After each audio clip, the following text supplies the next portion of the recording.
Olá, os nossos cumprimentos a todos que nos seguem. Eu sou Guilherme Luiz de Paula Bueno e, em parceria com a Canasol, vamos agora às notícias do agronegócio. Previsão do tempo. Maio terá chuvas intensas e ondas polares. Abril vai terminando com pouca chuva no centro-sul do Brasil. O Paraná, por exemplo, registra a maior estiagem desde 1997, de acordo com o Sistema Meteorológico do Paraná, o CIMIPAR. Por consequência, observa-se baixo nível de reservatórios e bacias hidrográficas, além de problemas no embarque de soja e derivados no porto de Rosário, na Argentina, em função do baixo nível do Rio Paraná. Os pedidos de cobertura de seguro por quebra na safra de milho no Paraná multiplicam-se. A baixa umidade do solo é observada desde o Rio Grande do Sul até o Mato Grosso. Destaca-se várias regiões, entre elas a região de Ribeirão Preto, a qual estamos inseridos. A umidade do solo abaixo compromete a instalação de pastagens de inverno e trigo do Rio Grande do Sul, instalação e o desenvolvimento inicial da cana-de-açúcar em São Paulo, e exige irrigação complementar da laranja também no estado de São Paulo.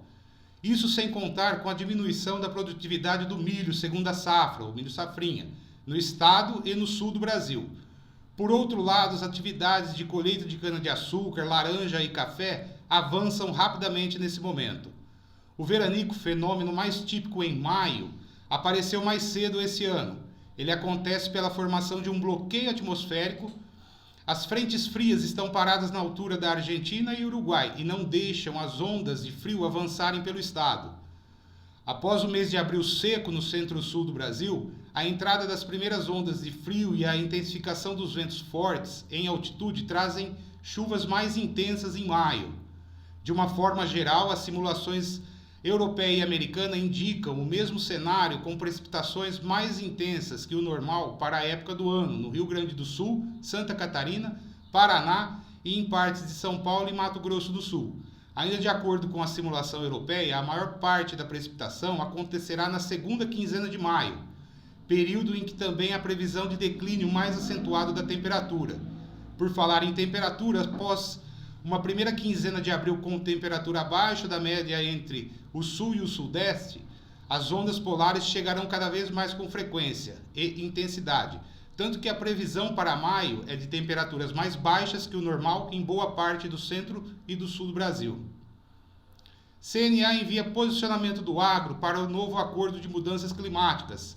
A Confederação da Agricultura e Pecuária do Brasil, a CNA, reforçou o compromisso do setor agropecuário brasileiro com a produção sustentável de alimentos em ofício enviado ao secretário da Convenções das Nações Unidas e Mudanças Climáticas.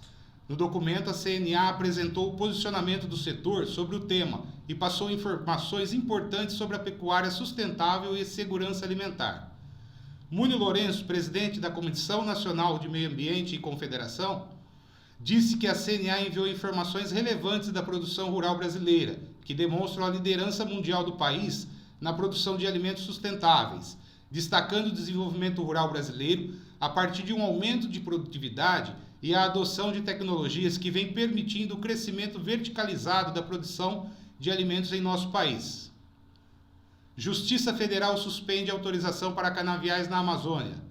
A juíza federal Jaísa Maria Pinto Frache, da 7ª Vara de Seção Judiciária do Amazonas, concedeu liminar à ação civil pública movida pelo Ministério Público Federal contra a União, para revogar decreto de novembro de 2019, que autorizava a plantação de cana-de-açúcar na Amazônia. Na ação, o Ministério Público Federal pede que a Justiça impeça a reedição de novo decreto sobre o tema, até que demonstre, por meio de estudos técnicos e científicos, que a abertura de canaviais na região não vai afetar o meio ambiente do bioma.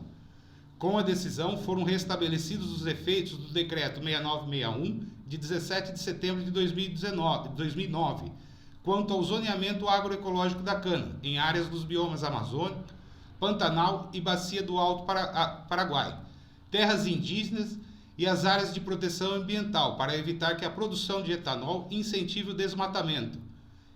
Essa decisão causa um contrassenso, tendo em vista que a Amazônia, o plantio de milho não é proibido, cultura essa que também é amplamente utilizada na produção de etanol. A qualquer momento voltaremos com novas informações.